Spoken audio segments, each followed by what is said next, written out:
I'm talking about some very useful tools for kit building, kit bashing, and scratch building on Ron's Trains and Things right now.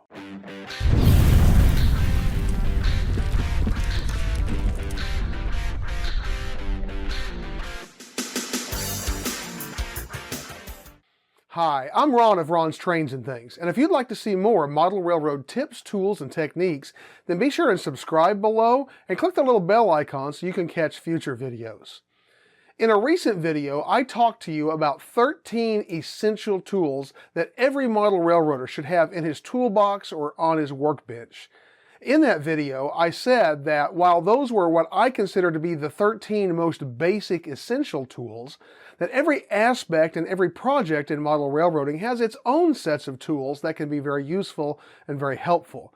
Well, today we're going to talk about one of those sets of tools, specifically the tools that I think are very useful and helpful whenever we're doing structure building, whether it's kit building, kit bashing, or scratch building. Now, these projects have some different tools that can be very specific to them, but that can be very useful and that you may want to know about, that you may want to try out, you may want to pick up and have on your tool bench.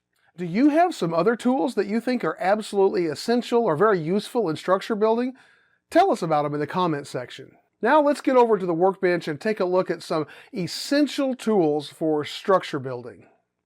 I'm going to begin by showing you some of the tools that we talked about in our general tool making video. I'm not going to rehash these tools, but these are some of those tools that I said needs to be in every model railroader's toolbox or on their workbench that specifically apply to kit building, kit bashing, and scratch building. And so just want to show them to you again. Of course, they include a hobby knife, the modeler's best friend, with lots of number 11 blades. A set of needle files, various shapes and sizes are very helpful there, and you can get those in full sets at a pretty reasonable price. A scale ruler, a square and straight edge, combination. I need both of those things for being able to mark and cut nice straight square cuts. A pair of tweezers for handling small parts. Sandpaper, sanding sticks, emery boards, those types of things for smoothing edges and parts. Micro drill bit set and a pin vise, and if you can find one of these pin vise drills are very handy. Again, toothpicks for applicators, paint brushes for a variety of things, including obviously paint, and of course some clamps. You're going to need those to hold your work together as you glue it. Now, as we talk about some other tools, first thing I want to mention is a cutting surface. You see here I have a nice self-healing cutting mat. This is a great tool to have, especially if you're working on a work surface that you care about, because this will save the surface. As you're cutting, gluing, doing other things, you're going to mar the surface of whatever you're working on. And so a self-healing cutting mat is a great thing to have. These are great for cutting anything that you're cutting, especially using your hobby knife, cutting styrene, cutting wood, things like that. Very handy to be able to do on this. This particular cutting mat came from a quilting supply dealer, and it works really, really good for this. I like the fact that it has this nice grid on it, which marks ½ inch and also bold lines at inch, so you kind of get some general distances there. Also along the edges, you'll see it actually has a ruler on all 4 edges marked to the nearest 1/8 of an inch. You have some angles on here that can be helpful to you, a 90-degree angle here, as well as a 30, a 45, and a 60 that can help you as you are cutting or fitting parts together. Now again, this is great for some kinds of cutting, but sometimes you need a hard surface for cutting. That's especially true if you're cutting anything with like a straight-edged razor blade. Cutting out etched metal parts, you want a hard edge, because if you're trying to cut on a mat like this, you're going to bend the part rather than cut it. Also, cutting out decals, you want a hard surface. So for doing some of those kinds of cutting, I always keep a piece of plate glass around. I'm going to hold that. Hopefully you can kind of see that. Again, it is glass, and obviously it is clear. But these are great because it's very, very hard. You can do some of those kinds of cutting that you don't want to bend or mar things on. I literally picked this up. It was a scrap from a local scrap dealer, and told them what I wanted. They got me a nice thick piece of plate glass, and they ground the edges for me. So you definitely want those edges ground so you don't cut yourself. I'm not going to cut myself on this unless I were somehow to break it. So I keep this around for some of those cutting purposes. While we're talking about the subject of cutting, sometimes a hobby knife is not exactly what you need. Sometimes you need other means of cutting things, and one of those things is straight-edged or single-edged razor blades. I keep a package or two of these around all the time. And again, if you're cutting out etched metal parts, you want a nice hard surface, and you want to be able to get this down and press right into it to make a nice, smooth, clean cut. These are also, again, really, really good for cutting decals and a number of other things. They are a great tool to have around whenever you're doing some structure building. Whenever you're making kits, anything that comes in parts that come on a sprue, you need to cut those sprues. And so you're going to want some kind of a sprue cutter. Now, this is my favorite for plastic. This is just a sprue nipper, and I don't use this for anything else. Using this on metal or something else can really mar the cutting edge. I don't want to do that. But this is nice because you see it works like a tweezer, but it's got an angle in there. I hope you can see that angle. So it comes down to a very fine point where it comes together. And so you can get right in along a part and get in there and cut that out very, very smooth and have very little flash left to have to sand off.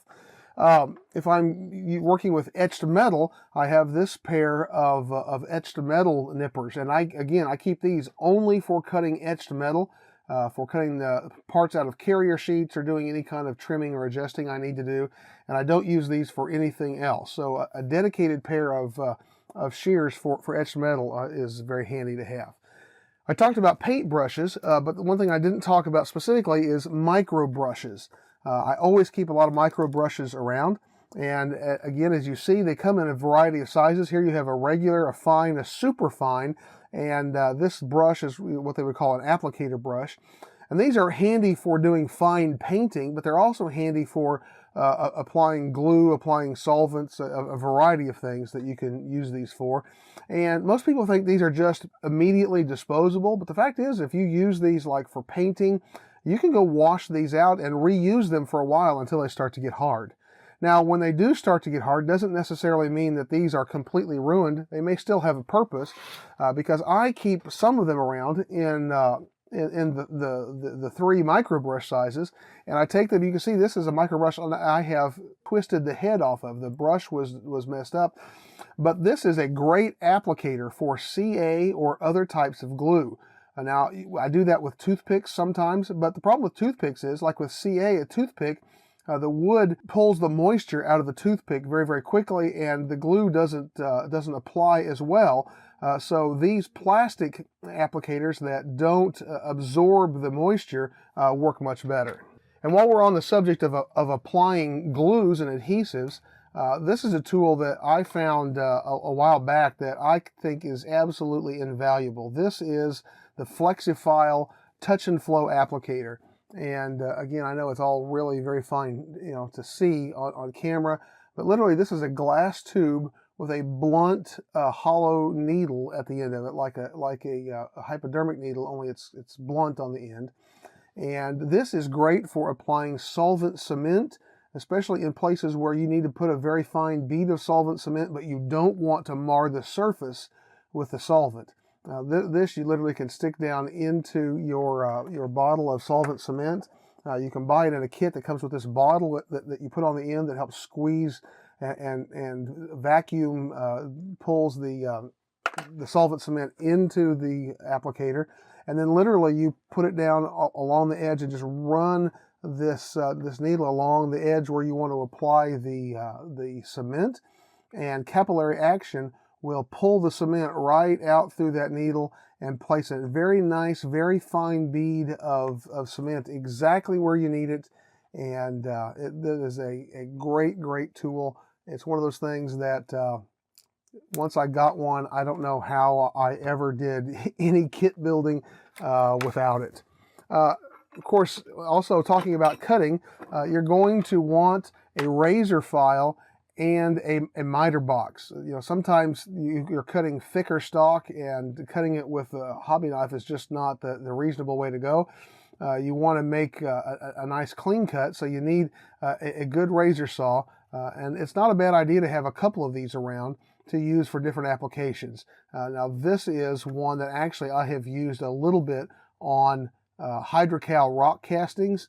That's not real good for the saw that you're going to use for your finer work, because that hydrocal and those things can dull your saw and kind of fill the teeth in your saw up with that material.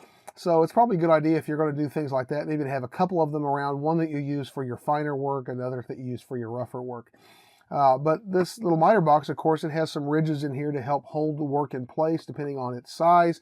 And you can cut, with this at a 90-degree angle or at a 45-degree angle in either direction. And that's a pretty important tool to have.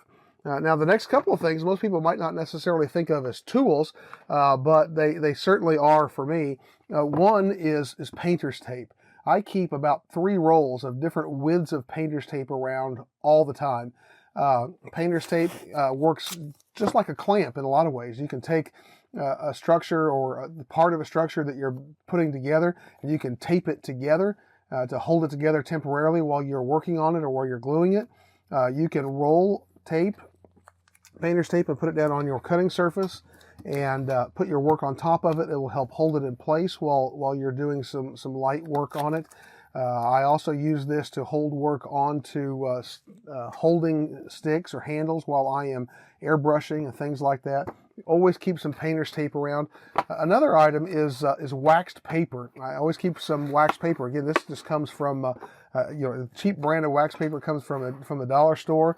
But the beauty of wax paper is you can pull out a little bit of wax paper, put it on your cutting surface whenever you're gluing, especially with CA, because CA will not stick well to the waxy surface of the wax paper, and it's true with other types of adhesives as well. Will help you from accidentally gluing your work to the surface that you are working on. Now, for some of us who are getting older, or some of us who maybe just struggle a little bit with eyesight in general, I bought one of these actually somewhat recently. I was blessed in that up until I was about 40, I always had excellent eyesight. Over the last 10 years, that has changed a little bit. I'm farsighted, so I have a hard time seeing things that are very close up. And so I need some magnification. And this is, of course, a head-mounted magnifier. And I really like this. This particular one has a permanent magnification, and it has a supplemental magnification that you can add to it. It also has this monocle that you can turn down and get some extra magnification on one eye. And it has this nice LED light to light your work, and you can actually adjust it in different directions and turn it to help add some extra light to your work. Another tool that I think we have to talk about whenever we think of any kind of scratch building or any kind of structure building at all, and that is an airbrush. Now, I'm not going to talk a lot about airbrushes because I'm planning to do another video on airbrushes a little bit down the road. But I think for painting, if you want the kind of even paint that you would have on a new looking structure, or even to get even coverage on paint that you're later going to weather, there's no substitute for a good airbrush. Now, I have 2 airbrushes that I use. I use them for different applications. The top one here is a Badger 200, which is a single action internal mix airbrush. And then this red airbrush is a Pache, which is a double action airbrush. And again, I'm going to do another video about airbrushes and airbrushing. I'll tell you a little more about that later, but I just think that airbrushes are absolutely a must whenever it comes to getting the kind of finished results that you want on those nice looking structure kits and scratch builds and such. A couple more tools that I want to share with you. One is a chopper. If you're ever doing any scratch building and you need to cut a lot of parts that are exactly the same, especially if they're from thin stock of either styrene or wood, a chopper is absolutely a lifesaver. There are a couple of different ones on the market. There's the Northwest Shortline chopper that has been around for a long time. And then more recently, Micromark started making these, which is called the Chop It, which works basically the same. The biggest difference that I'm aware of is the Northwest Shortline has a surface that you're working on that's more similar to a self-healing cutting mat. This is just tempered hardboard, thick tempered hardboard, but this works pretty well. They come with these guides and these screw mounts where you can slide a guide in here, figure out exactly the length or distance you need to cut multiple pieces of, screw this mount down. That holds that in place. And now I literally can just slide my work in and just cut, pieces. Now I will say that when you're using this, there is a certain tendency for this blade to twist just a little bit, especially that's more true the thicker the work that you're working on. And as it does, sometimes it will push this fence a little bit. So it's a good idea to double check the length that you're cutting periodically to make sure that nothing has moved. But if you're working with fairly thin styrene or fairly thin wood, that usually is not an issue. Something that you can slide through and cut pretty easily. This is going to be a fantastic tool. And again, it comes with two of these, the Micro Mark one does, which have a variety of angles. This is a 90, and I think this is a 30. It also comes with a 60 and a 45, so that you can cut some angled pieces as well. And then one last tool, and perhaps one of my favorite, and one I just can't hardly live without, and that is this magnetic gluing jig. Anytime I'm doing any kind of structure building, I am using this tool. And literally what this is I believe 10¼ inches square inside. It has square angles in all four corners, as well as vertical angles here from the flat bottom to the sides. And so this can hold your work in place while you're trying to glue some parts of a structure together. Literally, you can come in and put a couple pieces, these are cards, but put a couple pieces together. It will hold those at an angle. It comes with these great magnets that can help hold your work in place and hold everything right where you need it to be while you do your gluing and while that sets up. Again, it has angles that are square here. It also has square angles in the corners that you can work with, like so. And it also has some corners, this one here is one of them, where if you're using longer stock or you need to glue one piece into the middle of another, this has an open corner. It's still square, but I can slide this out here through the open corner, and if I get my hands out of the way, and then slide this piece into it and glue into the middle and still have a nice square open corner. And again, I can use these magnets to hold the work in place, make my glue joint. This is an absolutely marvelous tool, and anybody who does any kit building, kit bashing, structure building, if you're building structures in any way, this is a tool that you absolutely need to have on your workbench. So those are some tools that I find extremely useful whenever I am kit building, kit bashing, or scratch building. And I do a lot of those kinds of projects. Again, if you have some other tools that you think are just really useful for those projects, tell us about them in the comment section below so that we can learn from the things that you find useful and have found really, really helpful as you're building structure kits.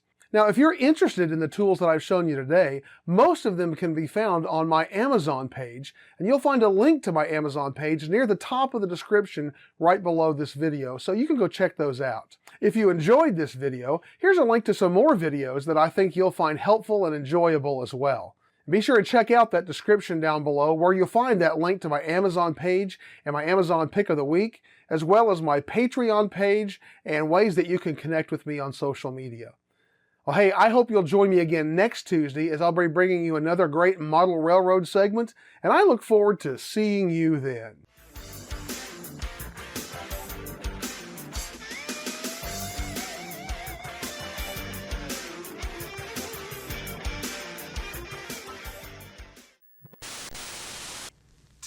Lizzie?